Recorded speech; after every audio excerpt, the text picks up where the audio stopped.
What's up, guys? Jesse from Dead Timer Coaching here.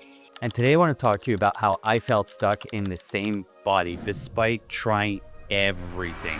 I used to be that skinny kid. I used to weigh 115 pounds in high school. I was bullied. I was picked on. I had very, very low self-confidence pretty much for the entirety of my life. Still haunts me a little bit to this day. And instead of trying to control the factors that were out of my control, like my height and my looks and all this stuff, I wanted to start controlling the things that were in my control, such as how my body appeared. So I started going to the gym when I was around 14 years old. I had this obsession with just trying to build muscle and just build a physique that, I was proud of and that other people would admire, and in hopes to inspire other people to kind of do the same thing. Not necessarily build muscle, but work towards a goal for themselves, work towards that newfound confidence or whatever it may be. Here's where things kind of are a little bit tricky. I felt like I was doing all the right things. I was showing up to the gym and I was doing what I thought was a good job in terms of my nutrition. I was eating a lot of food. Month after month, my body just was not changing.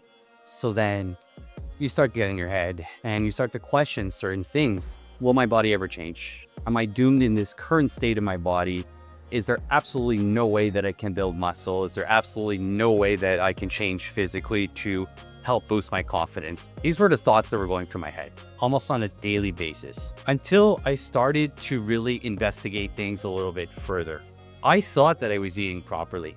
Yes, my food was clean. I was eating the chicken, I was eating the rice, I was eating the Greek yogurt, the eggs, the salmons, the extra lean beef. All the boxes were being checked off in terms of proper foods to eat. However, where I was falling short was not calculating my caloric intake, which led me to the next thing, which was actually sitting down and calculating how many calories I needed so I could start to gain weight. And I did that. I wrote down the macros. I built myself a nutrition plan that looked very, very coherent with what my goals were. And I started to follow it religiously. I made sure that I was having enough protein, made sure I was having enough carbohydrates, prioritizing them before, after my workout in the most important fashion based on my activity level for that day.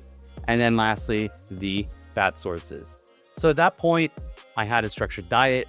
I was following my macros religiously, eating them every single day.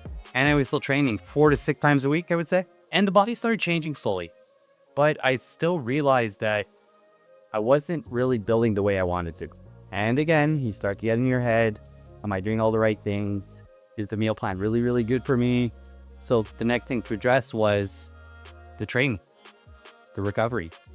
2 things that I figured. Again, I'm showing up at the gym, thinking I know what I'm doing, training, back, doing 15 exercises, thinking that more is always better. And yes, to a certain degree, volume is going to be the main driver for muscle growth, but to a certain limit. If you're doing 15 exercises and the first 5 are done correctly with good form, good amount of weight, and the other 10 are done pretty much just to do them, well, you're not really getting much out of those last 10 exercises. You're probably going to get more out of the first 5. So what I started to do at that point was structure something that actually made sense. Take less exercises, perform more quality sets, more quality reps, and really the exercises that I felt would complement my body in the way that it needed to be complemented. So instead of doing a lot of chest work, I toned down the chest work because naturally I always had a big chest, and I'd focus on the other areas of my body that I felt needed more improvement. I gave myself maybe 5 to 7 exercises per workout, and each workout or each exercise was done with intention. They were done correctly. They were done with good form. They were done with good tempo. They were done with a good amount of weight, and I left the ego at the door. And this is how I started training for months and months and months, along with the nutrition plan. And things started working. I went from 115 pounds to about 140 pounds by the time I graduated college, which is still not much, but keep in mind, I'm 5'3". I'm not a really tall guy. But I was happy that I was finally able to put on the weight that I wanted. Then came the other issue. How much of that weight was actually muscle? A small amount of it. I was overeating, because what happens when you start to gain weight, the calories you're eating now becoming maintenance, so you got to add more calories. And I was making poor food choices just to get calories in. I was having carbohydrate shake, I was having these high calorie protein bars, and I was just loading my body with a lot of unnecessary sugars and fats that I didn't necessarily need.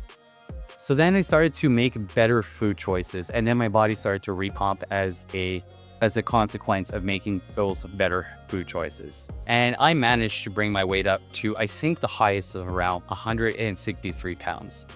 And this was close to like my graduating year at university. So this was a whole journey over the span of about 15 years to get from 115 to 163 done naturally. And as you could see, when you don't necessarily have the best genetics to build muscle, but you do put in the work, eventually you'll get there.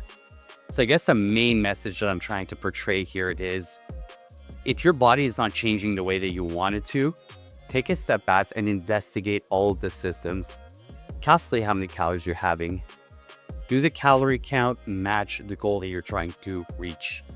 Take a look at your workout. Are you doing too much exercise for the amount of food that you're doing, and how does your recovery complement that? Or are you not doing enough for the goal that you want to do? Yes, effort will improve results up until a certain point, then you're going to have diminishing returns. You want to make sure that it kind of makes sense. And then lastly, a point that I didn't really touch on, recovery. Are you sleeping enough? Are you taking rest days? Are you doing things to help your body recover from the brutal workouts that you're putting it through on a weekly basis? This is also a very important concept and something that I failed to realize too. You get so obsessed with your goals, sometimes you start overdoing it. I remember at some point in college, I was so obsessed with trying to get the results that I was training 7 days a week and I was not resting. Probably one of the worst things that you can do. If you're on anabolics and you're eating all kinds, this is what you're doing for, full-time living. Yeah, maybe you can get away with it.